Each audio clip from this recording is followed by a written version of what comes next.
지난 추수감사 주일 앞선 주간에도 저희가 이제 목장별로 하나님께 감사하지 않을 수 없는 감사의 내용들을 우리 교회 전체 카톡창에 올리셔서 함께 나누어 주셨고요. 그것으로 또 하나님께 영광을 돌려주셨고, 또 특별히 그 추수감사 헌금 봉투 이면에다가 또 감사의 내용을 이렇게 기록하여서 봉헌해 주셨습니다.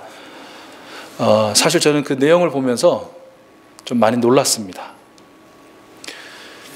놀랐던 이유는 제가 예상했던 내용의 감사의 내용이 아니더라고요. 제가 예상했던 내용의 감사의 내용은 대부분 아마도 어떤 조건 충족의 이유로 인한, 아니면 누구든 무엇이든 견주어 보니의 감사의 내용일 줄 알았거든요. 조건절의 감사, 견주어 보니의 감사. 그런데 그런 예상을 한 저를 굉장히 부끄럽게 만든 내용들로 채워져 있었습니다. 우리 익숙스를 가족들의 감사의 내용은 다음과 같았는데요. 제가 귀에서 다 읽어드리려고요.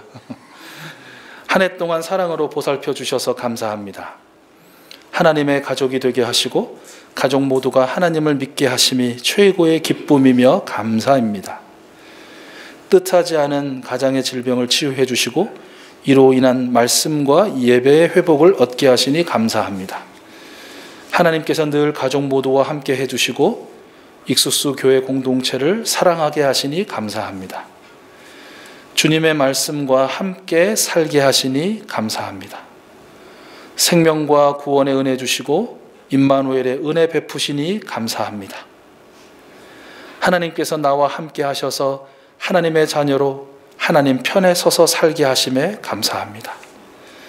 하나님 항상 지켜주시고 은혜 주시니 감사합니다.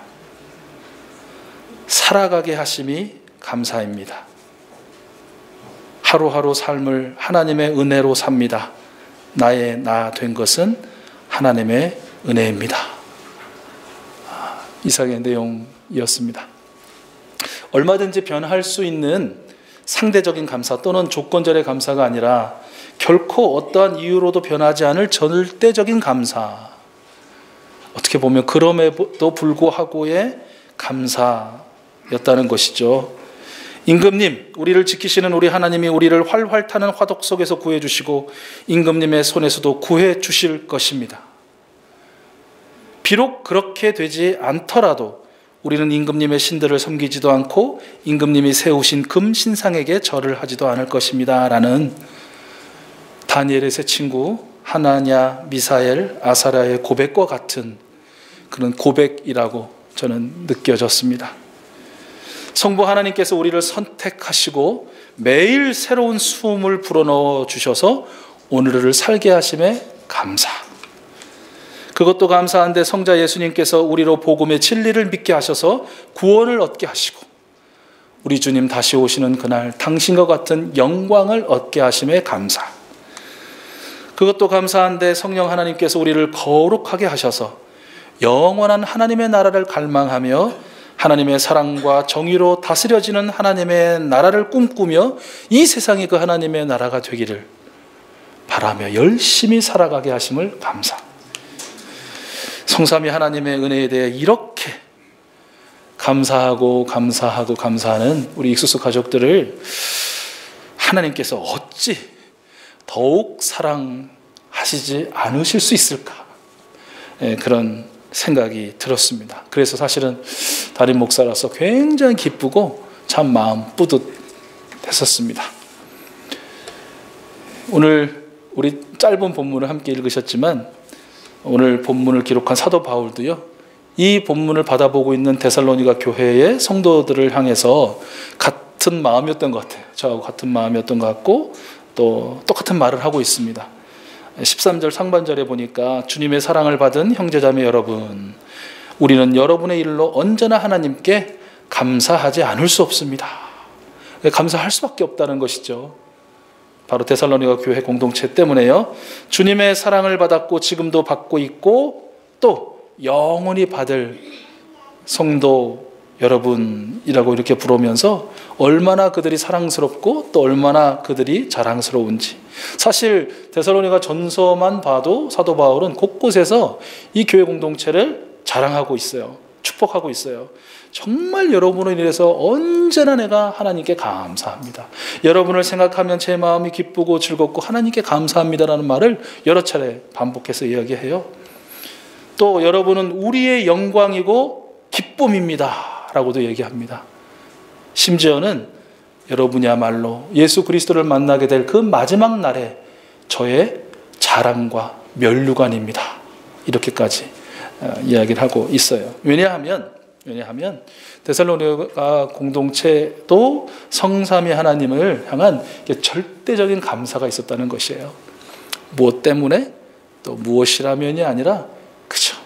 하나님께 감사하는 그 절대적 감사 말입니다. 13절부터 14절 말씀인데 하나님께서는 여러분을 성령으로 거룩하게 하시고 진리를 믿게 하여 구원에 이르게 하시려고 처음부터 여러분을 택하여 주셨습니다. 이렇게 되게 하시려고 하나님께서는 우리의 복음으로 여러분을 부르시고 여러분에게 우리 주 예수 그리스도의 영광을 얻게 하셨습니다 라고 이렇게 말하고 있거든요. 앞에서도 말씀드렸듯이 이 말은 성부 하나님께서 우리를 하나님의 아들, 딸들로 선택해 주심에 감사, 성자 예수님께서 우리를 예수님을 영접하여 구원을 얻게 하시고 마지막 날 당신과 같은 영광을 얻게 해 주심에 감사, 성령 하나님께서 우리를 거룩하게 하셔서 세상과는 구별된 삶을 살아가게 하심에 감사. 이러한 성삼위 하나님의 은혜에 대한 절대적인 감사를 우리 익스스 교회 공동체처럼 데살로니가 교회 공동체도 드렸다라는 것이죠. 이러한 데살로니가 교회 공동체를 하나님께서 더욱 사랑하셨고 또한 더욱 축복하셨다라는 것입니다. 하나님의 절대적인 은혜에 대한 절대적인 감사를 드리는 교회 공동체를 향한 하나님의 사랑과 축복, 어떻게 나타났을까요? 한번 상상해 보시죠. 우리가 그 어떠한 상황과 여건에도 불구하고 하나님께 절대적인 감사를 드리는데 하나님 우리를 사랑하지 않으실 수 없는데 하나님 우리를 축복하실 것인데 하나님은 이런 사랑과 이런 축복 베풀어 주실 거야. 어떤 것이 여러분 머릿속에 그려지십니까? 마음속에 품어지십니까? 더한 하나님의 사랑과 더한 하나님의 축복이라고 말했을 때 말입니다. 그려보셨어요? 이 말씀을 드려야 되나? 그리는 자가 그대로 얻어질지다. 뭐 이래야 되나? 데살로니가 교회 공동체에 하나님께서 더하게 베풀어 주신 사랑과 축복은 이렇게 드러났는데요.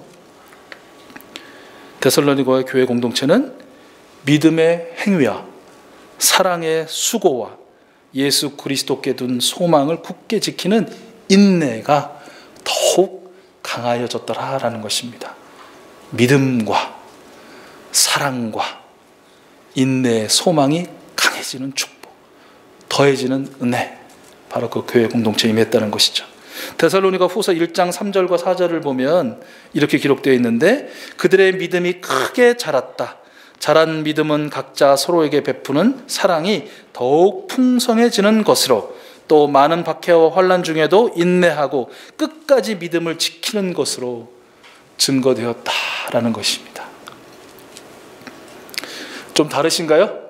머릿속에 그리신 거랑 마음에 품으신 거랑 데살로니가 교회 공동체가 받은 하나님의 더한 사랑과 더한 축복의 내용이 말입니다. 여러분, 사실 신앙 공동체, 믿음의 공동체의 삶이 앞에서 말씀드린 이런 단계 또 이 정도에 이르면 사실은 걱정할 것이 좀 없어 보입니다. 그렇지 않습니까? 성삼위 하나님의 은혜를 하나하나 헤아리며 생명의 은혜, 구원의 은혜, 영원 소망의 은혜, 이 은혜들을 감사하는 성도들, 그 성도들을 기뻐하시고 더한 은혜와 축복을 부으시는 하나님, 그 하나님의 은혜로 믿음이 강해지고 사랑이 풍성해지고 소망이 더욱더 그 인생을 이끌고 인도하는 그런 삶이 된다면 뭐 그 공동체에 무슨 걱정이 있겠습니까? 더할 나위가 없겠죠. 그런데 사도 바울을 통한 또는 많은 믿음의 선지들을 통한 하나님의 권면은 데살로니가 교회에도 계속되고 오늘 우리 익수수 교회에도 계속되더라라는 것이죠. 잘했고 은혜를 누리고 그리고 더 잘할 것인데, 그러면 더 할 나이가 없을 것인데, 그럼에도 불구하고 그 교회 공동체를 향해서 하나님은 하나님의 사람들의 입술을 통하여 계속해서 권면해 주고 계시더라. 어찌 보면 단순한 진리의 권면을 반복해서 지속적으로 들려주시더라라는 것이에요. 마치 이거 어떻게 보면 이게 학습의 효율적인 이론 같은데 그거는 좀 다른 것 같은데요. 한번 여러분 따라서 한번 해보시겠습니까? 단순, 반복, 지속. 다시 한번 단순, 반복, 지속. 여러 번만 해보십시오. 시작. 굉장히 단순하니까 잘 기억하시네요. 그래서 뭐 이게 앞자만 해가지고 뭐 단반지 뭐 이렇게도 부른다는데, 이거 꼭 여러분 기억하시면 좋을 것 같아요. 하나님은 어떻게 보면 굉장히 어려운, 우리가 어려워하고 불가능하게 여기서 포기하고 아예 그것을 시도조차 못할 정도의 그런 진리의 복음이 아니고요, 얼마든지 우리가 아멘으로 받고 그 마음판에 새기고 그리고 나아가 손과 발로서 실천해낼 수 있는 그 말씀을, 그 권면을 우리에게 주시되 반복해서 주시고 또 지속해서 주시더라라는 거예요. 어쩌면 우리가 하나님 나라에 이르는 그 영화의 순간을 맞이하는 소위 성화라고 부르는 거룩해져 가는 우리의 인생의 전체를 통해서 지속적으로 말씀해 주시더라라는 것이에요. 왜 그러실까요? 왜 그러실까요? 왜 자녀분들도 그렇지 않아요? 부모님이 좋은 말씀 하시면 그 교훈으로 받지만 그 좋은 말씀이 2번, 3번 반복되면 뭐라고 여기나요? 잔소리라고 여기죠. 근데 부모는 그걸 잔소리라고 여기시나요? 아니죠. 무엇으로 여기세요? 인생의 진리로 여기시잖아요. 그래서 계속 얘기하는 거잖아요. 또 얘기하고 또 얘기하고 또 얘기하고 또 얘기하고. 언제까지 하세요? 마지막 유언까지. 비슷하죠? 하나님의 마음과 부모님의 마음, 또 하나님의 백성들과 또 자녀들의 모습이 말입니다. 왜 그러실까요? 하나님은 왜 그러시고 여러분은 왜 그러세요? 부모된 자로서 2가지 이유인 것 같아요. 하나는 우리가 그렇게 온전히 살아내지를 못해요. 한 번 말씀하셔서 그 말씀 들은 것으로 온전히 살아내면 좋은데 아무리 말씀하셔도 그렇게 못 살아내요, 우리가. 이게 어떤 목사님은 이렇게 약간 그 라임을 맞춰서 이렇게 말씀하시던데, 우리는 복음을 지켜보기는 잘하는데 복음을 지키지 않는다. 우리는 말씀을 잘 지켜보기는 하는데 우리는 말씀을 지키지는 않는다라고 이렇게 표현하시더라고요. 유진 피터슨이 한 번은 이런 말씀하셨어요. 우리 금요 성경 공부반에 잠깐 얘기 나눴었는데, 우리가 성경 본문을 읽으며 제기되는 가장 중요한 질문은 이것은 무슨 뜻일까? 이것은 무슨 뜻일까가 아니라 내가 무엇을 순종할까이어야 한다. 한 번 순종해 보면 우리가 수십 번 성경 공부를 하거나 사전과 자료를 참고하는 것보다 훨씬 더 빨리 우리의 삶이 성경 말씀을 받아들이게 된다. 이렇게 얘기를 했어요. 그런데 무엇입니까? 우리는 여전히 무엇을 순종할까 보다는 무슨 뜻이지? 또는 이런 뜻이군. 여기에 머무른다는 것이에요. 우리가 살아내지 못하는 것, 그것은 하나님 아버지의 깊은 슬픔이신 것 같아요. 안타까움이신 것 같고, 그 삶을 살아 정말 예수님을 더 닮아가고 정말 마지막에 예수님과 같은 그런 변화를 통해서 예수님의 영광을 하나님께로부터 얻게 되어지는, 그리고 단순히 그 사람만 그렇게 닮아가서 좋아지고 영광받는 게 아니라 그 사람이 예수님을 닮아가는 그 과정이 그 사람과 함께 더불어 가는 사람들에게 그 하나님의 능력과 복음의 빛과 성령님의 놀라운 성령의 기름 부으심의 역사에 전달이 되기 때문에, 전염이 되기 때문에, 증거가 되기 때문이다라는 것이죠. 또 하나 이유는 우리 자신의 그러한 살아내지 못하는 연약함도 있지만 무엇입니까? 악한 영과 또한 여러 구조적인 악이 항상 우리를 유혹하고 우리에게 도전한다는 것이죠. 우리 그냥 내버려 두지 않는다는 것이에요. 가만히 있으면 내버려 둡니다. 건들지 않습니다. 그러나 살아내려 하면 그들도 활동력 있게 움직이기 시작한다는 것이죠. 데살로니가 교회 공동체에는 어떠한 유혹과 도전이 있었냐면 이 전 말씀을 읽어보면 하나님의 날, 예수 그리스도의 재림의 날이 벌써 왔다고 주장하는 그런 유혹들이 있었다는 거예요. 이단 사설들이 있었다는 것이고요. 그걸 왜 믿어? 라고 하고 싶지만 지금도 믿는 사람들이 있는 것처럼 그 당시에는 더했겠죠. 예수님께서 이 세대가 지나가기 전에 내가 다시 오리라라는 말씀까지 하셨기 때문에 항상 그 사람들은 긴장을 하고 있었을 거예요. 아마 우리처럼 2000년 동안이나 어쩌면 지연된 종말의 기대보다는 이제 한 세대가 지나기 직전인 그때 그 사람들의 기대는 아마 많이 있었을 거예요. 그러나 그럼에도 불구하고 예수님의 말씀은 그 날은 아무도 모른다, 할 수가 없다, 아버지만이 아신다. 예수님의 이러한 정확한 말씀보다 너도 나도 나서서 주님의 날이 벌써 왔다, 여기 왔다, 여기 계시다, 다시 오셨다라는 이 주장을 믿는 사람이 있었다는 것이에요. 데살로니가 교회 성도들 일부가 그 말을 믿고 마음이 흔들리고 그 공동체가 흔들리게 되었더라라는 것이죠. 그들은 믿음을 지키고 싶었고 하나님의 더한 은혜와 은총 가운데 더 사랑이 풍성해지고 소망을 가지고 인내하며 끝까지 예수님을 향해서 달려가고 싶었는데 그들 그대로 내버려 두지 않고 막 그냥 쥐어 흔드는 이런 이단 사설들, 사이비들의 주장들, 그들의 갈망과 갈급을 꼭 톡톡 찔러가지고 그것을 터뜨리려고 하는 그런 악한 영들, 그러한 또한 주변의 힘들이, 악들이 이들을 흔들어 놨다는 것이죠. 데살로니가 후서 2장 4절 말씀을 보면 그는 신이라고 불리는 모든 것이나 예배의 대상이 되는 모든 것에 대항하고 그들 위로 자기를 높이는 자인데, 여기서부터가 말씀이 중요한데요, 하나님의 성전에 앉아서 자기가 하나님이라고 주장할 것이다 라고 기록하고 있어요. 사도 바울은 이들을 불법자 곧 멸망의 자식이라고 아주 그냥 심한 욕설로 저주하고 있는데요, 이렇게 부르는 이단 사이비의 존재, 하나님의 자리를 꿰차고 자신이 하나님이라고 주장하는 존재들이 오늘날에 왜 없습니까?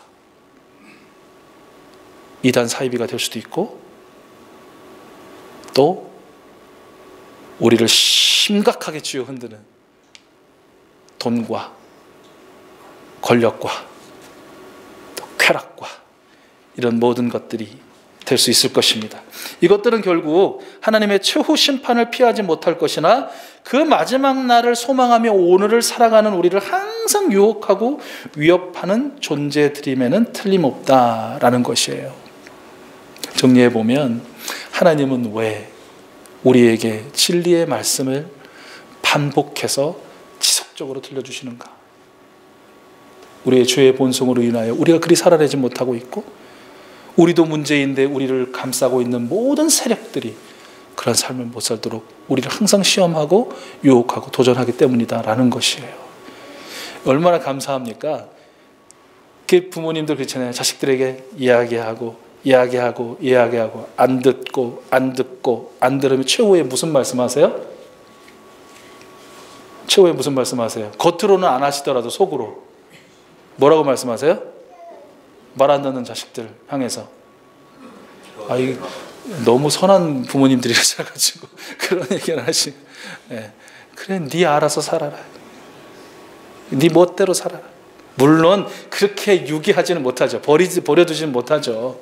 그래도 마음은 있잖아요. 이게 한계치에 이르르면. 근데 포기하지 않는 것이잖아요. 부모의 마음은 하나님의 마음에서 그 마음이 온 거잖아요. 그 마음의 본류가 하나님이시잖아요. 그렇게 못 살아내면 그래 알아서 그냥 너네 살아라. 그런 시험과 유혹에 핑핑 쓰러지고 넘어지고 홀딱 넘어가지고 나는 하나님을 몰라요, 하나님이 어디 있어요, 하나님이 계시다면 이럴 수 없어요, 그냥 내버려 두면 되는데 다시 붙들고 다시 끌어안고 다시 당신의 품으로 인도하시기 위해서 오늘도 끊임없이 우리에게 말씀하시는 줄로 믿습니다. 그래서 하나님께서는 데살로니가 교회와 우리 익수수 교회 공동체에 한 분 한 분이 하나님의 말씀의 어떤 습관이 돼버려서 그 말씀대로의 생각과 삶이 습관이 돼서 완전히 몸에 배어서 의식 중에도 그렇게 살고 심지어는 무의식 중에도 그렇게 살아가기를 하나님이 원하시더라라는 것이에요. 그래서 사실은 몸에 배는 습관화, 그래서 단순하지만 매번 강조하는 게 매일 들려드리는 말씀 읽으세요, 묵상하세요, 그 가운데 하나님을 발견하세요, 하나님께 감사하세요, 그리고 기도드리세요, 중보하세요. 몇몇 분은 아멘으로 화답하시고 실제로 실천하시죠. 근데 솔직히 말씀드리면 안 해! 라고 하는 분은 안 계실 것 같아요. 이게 솔직한 게 아닌가? 주저하거나 미루거나 이런 게 대부분이죠. 그렇죠? 조금 오늘 중에 뒤로 미루고 또 2주 중에 내일로 미루고 2주 아니면 다음 주로 미루고, 요거 사실 이게 좀 저희들의 약한 부분인데, 하나님의 이 마음은 어떻게든지 어쩌다가 생각나서가 아니라 그냥 의식 중이든 무의식 중이든 하나님의 말씀이 우리의 모든 삶의 기초고 기본이고 기준이고 그 삶이 그냥 손과 발로 실천되어지기를 원하시더라는 것 여러분 기억하시기를 바라고요. 세 가지를 우리에게 다시 권면해 주시는데, 첫째는 예수 그리스도께서 말씀하시고 삶으로 보여주신 진리의 복음을 굳게 지키라. 다른 말로 하면 오직 반석과 같은 하나님의 말씀만을 여러분의 삶의 기준으로 삼으십시오. 그리고 실천하십시오. 이렇게 말씀하고 있는 것입니다. 여러분 삶의 기준은 무엇입니까? 나죠. 모든 사람들 삶의 기준은 대부분 자신입니다. 이 관성이 붙어 있습니다. 뭔가 이성을 깨닫기 시작하고 이성적인 생각을 하게 되고 자기 삶의 판단을 하게 된 이후로는 무조건 누가 뭐래도 모든 자연인의 기준은 납니다. 관성이 붙어 있는 겁니다. 이 관성에 강하게 붙어 있는 이 기준을 끌어다가 하나님의 말씀을 두는 것, 이게 어찌 쉬운 일입니까?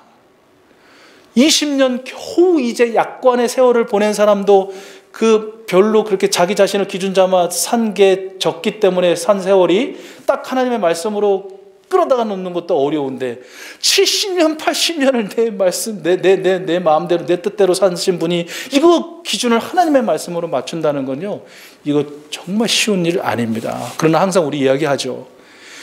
결코 쉬운 일은 아니나 불가능한 일은 아니다. 하나님이 불가능한 일을 우리에게 말씀하실 리가 없다. 어려우나 할 수 있습니다. 하나님은 오늘 이곳에 계신 우리 익수수 가족들에게 말씀하십니다. 하나님의 절대적인 은혜에 절대적인 감사를 드리는 여러분, 그래야 하나님의 더한 축복과 더한 사랑을 받는 여러분, 받았고 지금도 받고 계시고 앞으로도 영원히 받으실 여러분, 여러분의 삶의 기준을 여러분 자신이 아닌 오직 하나님의 말씀에 두십시오. 그리고 그 말씀을 실천하십시오. 아멘. 두 번째 권면은 16절 말씀에 있는데요, 우리를 사랑하시고 은혜로 영원한 위로와 선한 소망을 주시는 하나님과 예수님의 위로와 격려를 경험하십시오 라는 것입니다. 하나님은 어떤 분이시냐? 우리를 사랑하시는 하나님이시에요. 우리 한번 여러분 같이 해보실까요? 우리를 사랑하시는 하나님, 우리를 사랑하시는 하나님, 우리를 사랑하시는 하나님. 또 하나님은 어떠한 하나님이시냐면 영원한 위로의 하나님, 영원한 위로의 하나님, 영원한 위로의 하나님. 바로 이러한 하나님의 사랑과 위로 그리고 격려를 경험하라 권면하고 있습니다. 왜 이런 권면을 하실까요? 자기 자신의 죄성 때문에, 외부의 모든 구조적인 악의 유혹과 악한 양의 시험 때문에 실망만 하고 있거든요. 좌절만 하고 있거든요. 눈물만 흘리고 있거든요. 괴로움만 하고 있거든요. 그래서 점점 포기의 나락을 향해서 가고 있는 모습이 보이거든요. 하나님의 눈에는. 여러분은 어떠십니까? 매일매일이 막 하이텐션을 막 걸으시는 것처럼 매일 기쁘고 사슴의 가벼운 발걸음처럼 막 구름 위를 거리는 것 같은 그런 일줄로 꽉 차신 분은 없으시잖아요. 더 깊은 나락이 없을 정도의 나락까지 내려간 것 같고 그 어둠에 침잠된 그 답답함들이 있으시잖아요. 열심히 애써서 노력하고 또 힘써도 풀리지 않고 열리지 않고 또 해결되지 않는 같은 그런 문제들 속에 꽉들 있으시잖아요. 그러면 어떻게 되는 것 같아요? 기본적으로 외적으로 저는 육체적으로 그런 것 같은데 사람이 이렇게 꼿꼿하게 한 주를 시작하다가 이게 한 주 마지막 주 정도 되면 이게 이제 하나님 앞에 겸손하거나 겸비한 자세라기보다는 자꾸 기운이 떨어지고 힘이 떨어지고 마음이 괴롭고 아프니까 계속 시선은 저 땅, 바닥, 그 바닥 밑에 바닥, 그 바닥 밑에 바닥. 그런데 하나님께서는 우리가 그런 모습으로 살지 않기를 원하시는 거예요. 그런 걸 하나님이 없는 사람들은 그렇게 살지는 몰라요. 하나님을 믿지 않는 사람들은 그렇게 살지 몰라요. 하나님을 경험하지 않는 사람들은 그렇게 살지 몰라요. 그러나 하나님을 믿고 하나님의 사랑을 받고 하나님께 감사하고 하나님의 더한 은혜 가운데 사는 사람은 영원한 위로와 사랑의 하나님을 경험해야 한다는 것입니다. 하나님께서는 늘 말씀을 통해서 사실 우리에게 주시는 하나님의 모든 말씀은 우리를 향한 하나님의 위로고 격려입니다. 또한 성경 말씀과 성찬 그리고 하나님 지으신 모든 세계와 하나님의 형상을 따라 지음받은 우리 모든 성도들을 통한 하나님의 응원은 쉼 없이 끊임없이 계속되고 있다라는 것입니다. 그거 한번 여러분 상상해 보셨어요?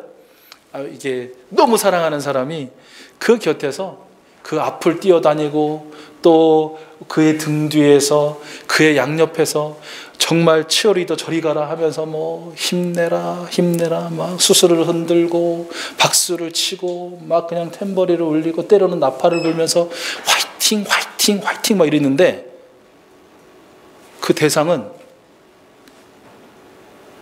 맨날 그냥 고개 푹 숙이고 그냥 죽지 못해 사는 것처럼 산다면 응원하시는 분, 그래서 그를 사랑하는 사람 얼마나 마음이 좀 힘들까 싶어요. 그러니까 저는 그런 상상을 해봐요. 우리 하나님께서 하나님이신데 신이신데 진짜 치어리더 같은 모습으로 당신의 그 모습을 바꾸셔서 항상 우리 앞과 뒤와 우리 옆과 우리 위와 우리 아래에서 우리 안에서 우리 밖에서 힘을 내라, 용기를 내라고, 걸으라고, 뛰라고, 승리하라고.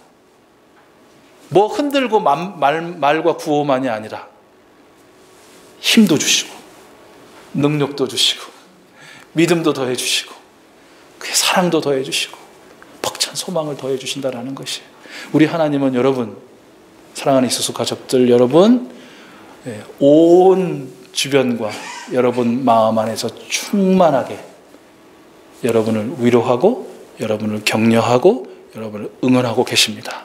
아멘. 그분을 경험하십시오. 그분을 경험하십시오.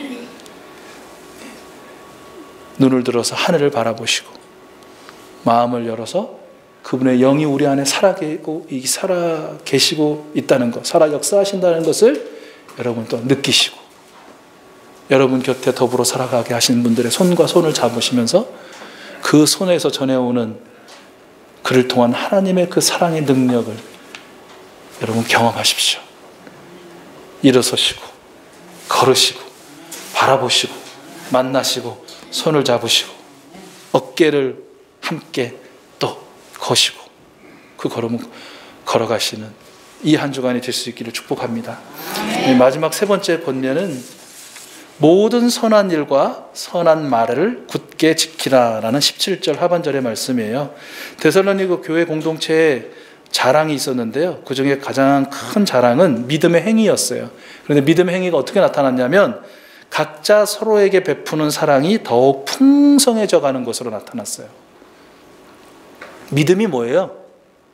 믿음이 어떻게 나타나요? 사도 바울은 데살로니가 교회 공동체를 통해서 각자 서로에게 베푸는 사랑이 풍성해져 가는 것이 믿음이 더해지는 것이다. 그것이야말로 참된 믿음의 행위다라고 지금 우리에게 권면하고 있는 것이에요. 증거하고 있는 것이에요. 여러분, 그 예전에 교회를 저 사람은 정말 사랑해. 그리고 저 사람은 정말 믿음이 좋아. 정말 좋아. 무엇으로 그것이 평가되었나요? 그렇게 인정되었나요? 여러 가지가 있었지만 예전에 70년대, 80년대, 90년대 초까지만 해도 아름답고 화려하고 웅장하게 교회를 건축하는 것, 중축하는 것, 그리고 그 교회의 성구와 성물, 그랜드 피아노, 파이프 오르간, 그리고 아주 편안한 의자, 그리고 편의시설 등등 이것들을 봉헌하는 것. 너무 믿음이 좋고 저분은 너무 교회를 사랑하는 분이다 라고 여겨졌어요. 그래서 그 모든 성구와 성물에는 그분의 이름을 이렇게 새겨줬어요. 여러분, 이제 우리는 그걸 알잖아요. 교회는 건물이 아니라 무엇이라고요? 예수 그리스도를 모시고 있는 사람이다. 아멘. 그럼 교회를 사랑하고 믿음이 좋다는 것은 어떻게 나타나야 할까? 그것은 바로 교회된 공동체, 그 생명, 한 생명 한 생명을 제가 생각할 때 그렇게 표현해 주고 싶은데 예쁘게 꾸며주는 거예요. 그 인형 꾸며주듯이 머리도 좀 이렇게 해주고 보살펴주고, 이게 뭐죠? 이렇게 뭐 쓰다듬어 준다고 그러나 손질 해주기도 하고, 화장도 좀 예쁘게 해주고, 또 예쁜 옷도 좀 갖다 입히고, 좋은 신발도 신기고, 또 이런 말 하면 또 다음 주에 와가지고 또 고데기 들고 오시는 분, 옷 사갖고 오시는, 그 말이 아니잖아요. 그죠? 모든 선한 말과 모든 선한 행동으로 그 생명을 위하고 축복하고 또 중보하고 세우고 용납하고 용서하고 그 평화를 누리는 것, 이것이 교회를 사랑하는 것이에요. 이것이 믿음이 좋은 것이에요 라고 하나님은 말씀하시는 것이에요. 우리 교회 조건이 얼마나 좋습니까? 교회를 사랑하기 위한 조건이 얼마나 좋아요. 여러분들 보십시오. 여러분 서로 한번 마지막으로 주변에 계신 분들 한번 바라보실래요? 예, 그분 이렇게 손질해주고 싶지 않으세요? 그분 예쁘게 화장해주고 싶지 않고, 여러분 멋진 옷도 입혀드리고 싶고 멋진 신발도 신겨드리고 싶지 않으세요?